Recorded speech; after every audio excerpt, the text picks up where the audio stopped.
Hi everyone! Eto na naman po tayo sa ating voice over. At isi-share ko po sa inyo kung paano magluto ng nilaga. Syempre first, hugasan ng baboy. Pero hindi ko na yung pinakita syempre.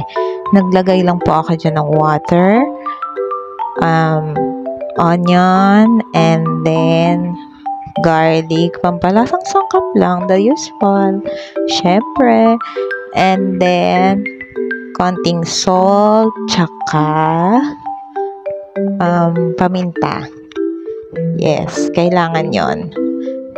Yes, naglalagay talaga ako niyan unang-una para lumabas din yung aroma niya, and then tatakpan natin.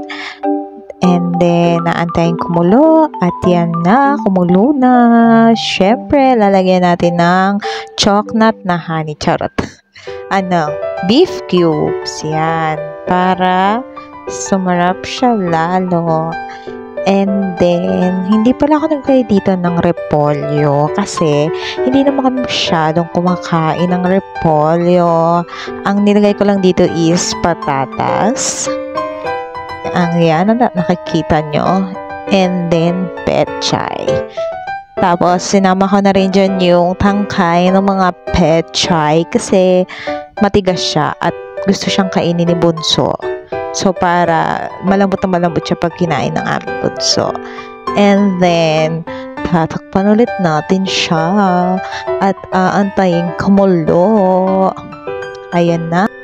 Pag okay na ang baboy at kumukulo na siya, pwede na nating ilagay ang mga pechay. Hindi ko pinapakuluan yung pechay. Usually, dilulubog ko lang siya sa sabaw ng nilaga para lumambot siya, and then tatakpan ko siya. And then turn off the heat. Hindi ko rin po nilagyan to ng saba na saging kasi ayaw ng asawa ko ng matamis na nilaga. Try nyo na to guys kasi nakagastos lang naman ako ng 120 pesos for this ulam. Solve na ang lunch nyo or dinner. And then, kasya to sa 4 family members. Yun lang. Kain po tayo. Fiwai!